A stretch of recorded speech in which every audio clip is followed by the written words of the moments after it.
Ciao a tutti, bentornati o benvenuti se è la prima volta che passate di qui sul mio canale Uramariki Professione Nerd. Col video di oggi torniamo a parlare di Disney, analizzando ben 3 Funko Pop tratti da uno dei classici più amati in assoluto, La Bella e la Bestia. Questo classico Disney è liberamente tratto dall'omonima fiaba della scrittrice francese Jean-Marie Le Prince de Beaumont e spero di averlo pronunciato correttamente. Uscito nel lontano 1991, cioè quando io avevo soltanto un anno. Oddio, sono vecchio!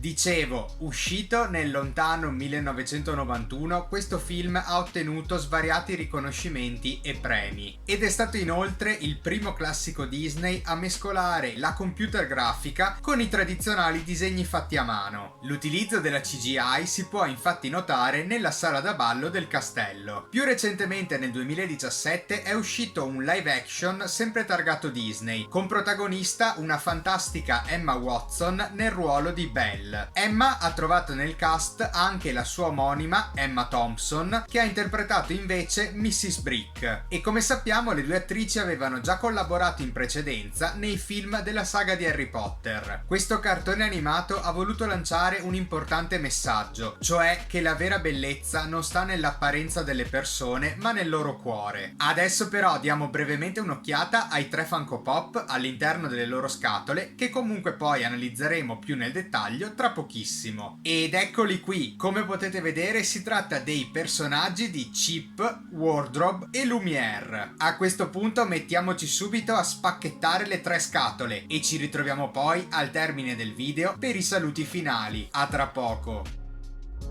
Analizziamo le box lato per lato partendo dal fronte, dove troviamo il numero seriale. Notiamo subito che c'è discontinuità nella numerazione. Questo perché i 3 personaggi non sono usciti nello stesso momento. Chip è infatti stato rilasciato sul mercato nel 2020, mentre Wardrobe e Lumière nel 2021. Notiamo inoltre che 2 di questi 3 Funko hanno un bollino applicato sulla scatola. Nel caso di Chip si tratta dello sticker Pop in a Box Exclusive, mentre nel caso di Wardrobe si tratta dello sticker Funko 2021 Summer Convention Limited Edition, ma in realtà io li ho acquistati entrambi su eBay, mentre Lumière l'ho comprato in fiera, precisamente al Lucca Comics. Ultimo dettaglio che vi faccio notare, c'è una differenza anche nel layout delle scatole. Quelle di Wardrobe e Lumière riportano infatti il logo del 30° anniversario dall'uscita del cartone animato, che come dicevamo nel segmento precedente è infatti uscito nel 1991.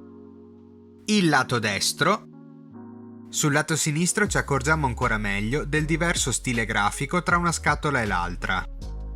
Sul retro ci viene mostrata la linea completa con gli altri personaggi. Curiosamente Wardrobe sembrerebbe far parte della stessa linea di Chip, nonostante sia uscito l'anno successivo. Infine il lato superiore e quello inferiore.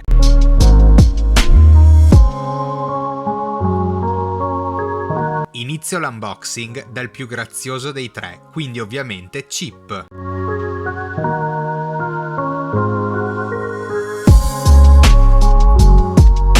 E adesso è il turno di Wardrobe.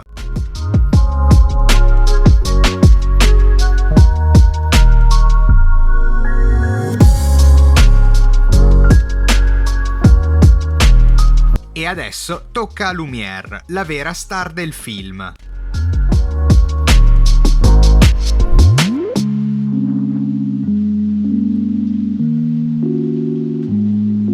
Ed ecco come si presentano i 3 simpatici personaggi una volta deboxati. Guardiamoli anche dagli altri lati.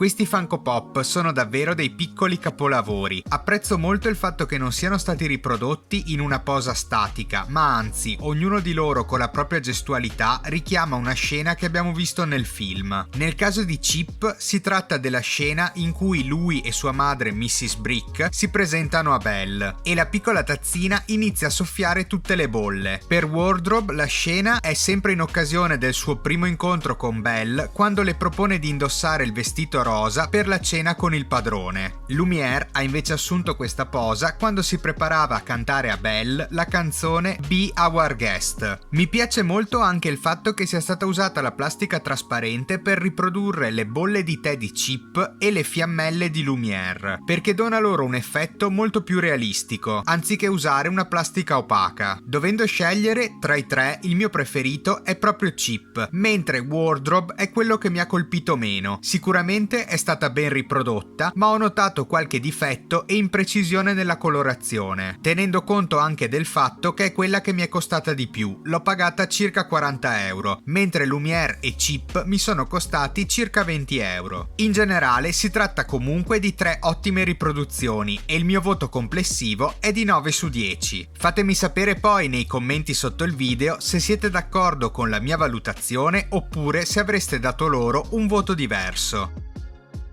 Ed eccoci di nuovo insieme dopo l'unboxing. Se vi è piaciuto questo nuovo video vi chiedo di mettere un pollice in su, di iscrivervi al mio canale e di attivare la campanella per rimanere sempre aggiornati sui prossimi contenuti e di condividere il video su tutti i vostri social. Inoltre, se già non mi seguite, vi chiedo di iniziare a farlo anche sulle mie pagine Instagram e Facebook, dove mi potete trovare sempre con il nome Uramariki Professione Nerd. Vi chiedo infine se vi va di lasciare un commento sotto il video per farmi sapere quale tra i 3 Funko Pop avete preferito. Ho concluso, perciò come sempre vi ringrazio e vi do appuntamento al prossimo video. Ciao ragazzi, passo e chiudo!